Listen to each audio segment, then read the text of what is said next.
నీళ్ళు ఎక్కువ తాగితే మంచిదని ఎక్కువ తాగేస్తే కిడ్నీలు పోతాయి. అలా కాదు, అవి కూడా మంచి ప్రకృతి సహజమైనటువంటి నేలలోంచి వచ్చినటువంటి చాలా రకాల కెమికల్స్ మిక్స్ అయ్యి రకరకాల మిషన్ల ద్వారా వాటర్ ఇస్తున్నాం.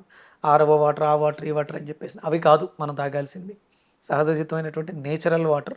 మీరు ఏమి చేయక్కర్లేదమ్మా, ఏ మందులు వాడక్కర్లే. కూర్చొని ఒక గ్లాసుడు మంచినీళ్ళు పెట్టుకుని చాలా సిప్ సిప్ చప్పరిస్తూ, ఎంత అంటే ఒక వాటర్ బాటిల్ మనం సుమారు ఒక 10 నిమిషాలు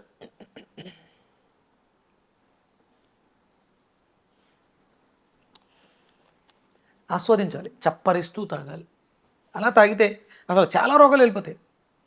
కాకపోతే ఇప్పుడు ఏంటంటే బాటిల్ ఎత్తాం, మూత తీసాం, గడగడ గడగడ తాగేసాం, నో యూస్. అది వెళ్ళిపోయి కిడ్నీలని వాటిని పాడు చేస్తుంది. ప్రతిదానికి మనకి చాలా పద్ధతి ఉంది. మంచినీళ్ళు కూర్చుని తాగాలి, అది అప్పుడు అద్భుతమైనటువంటి ఔషధంగా పనిచేస్తుంది. ఆహారం మనకి ఈయన చెప్పారు, మాధవన్ గారు ఒక ఎపిసోడ్లో ఎక్కడో, మంచినీళ్ళని అన్నంలా నమలాలి, అన్నాన్ని మంచినీళ్ళ తాగాలి.